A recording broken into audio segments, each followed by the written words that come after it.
गुस्साए राजा ने दासी को 100 कोड़े मारने की सजा दी। जब चंदा ने कुम्हार से मिट्टी के बर्तन तुड़वा दिए, तेली से तेल मिट्टी में उड़लवा दिया, ग्वाले को आदेश दे विवाह के लिए इकट्ठा किया गया, सारा दूध भी जमीन पर बिखरवा दिया और अंत में सारी भोजन सामग्री पर कीट छोड़ दिए। ये सभी कृत्य करवाने के पीछे चंदा यानी राजकुमारी तारा का सिर्फ और सिर्फ यही मकसद था कि कैसे न कैसे करके राजकुमार का विवाह टल जाए। पर जब राजा को चंदा की इन सभी हरकतों का पता चला तो वो आग बबूला हो गया। राजा ने तुरंत उसे पकड़कर लाने का आदेश दिया। कुछ ही पलों में सिपाहियों ने उसे पकड़कर राजा के सम्मुख पेश किया। गुस्साए राजा का मन तो कर रहा था कि वो अभी धक्के मारकर तुरंत उस कलमुही चंदा को अपने राज्य से बाहर कर दे, पर राजा अपने ही वचनों में बंधा हुआ था। उसने चंदा यानी राजकुमारी तारा को ये वचन दिया था कि वो उसे नौकरी से कभी नहीं निकालेगा। तो वचनबद्ध राजा ने अपना गुस्सा शांत करने और चंदा को उसकी सजा देने के लिए सिपाहियों को आदेश दिया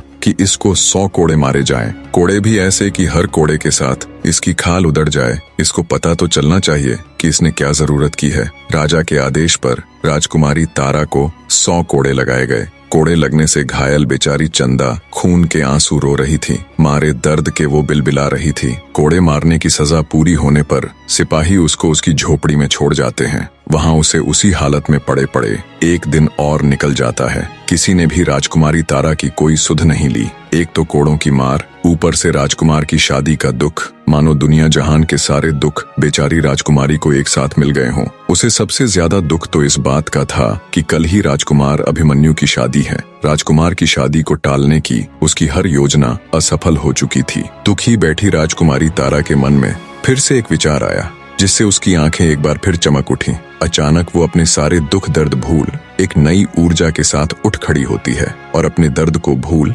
हिम्मत करके राजा की घुड़साल में जाती है और राजा के सबसे तेज भागने वाले घोड़े को ले तेजी के साथ वो उस नगर की ओर चल पड़ती है जहां राजकुमार अभिमन्यु का विवाह होना था। हवा से बातें करते घोड़े की बदौलत राजकुमारी तारा कुछ ही घंटों का सफर तय कर रोजीवास नगर पहुंच जाती है। रोजीवास नगर राजकुमार अभिमन्यु की ससुराल यानी उसकी होने वाली पत्नी का घर था। वहां पहुंचकर अपनी योजना के तहत राजकुमारी तारा घोड़े को बाहर खड़ा कर राजमहल में प्रवेश कर जाती है। बने रहे।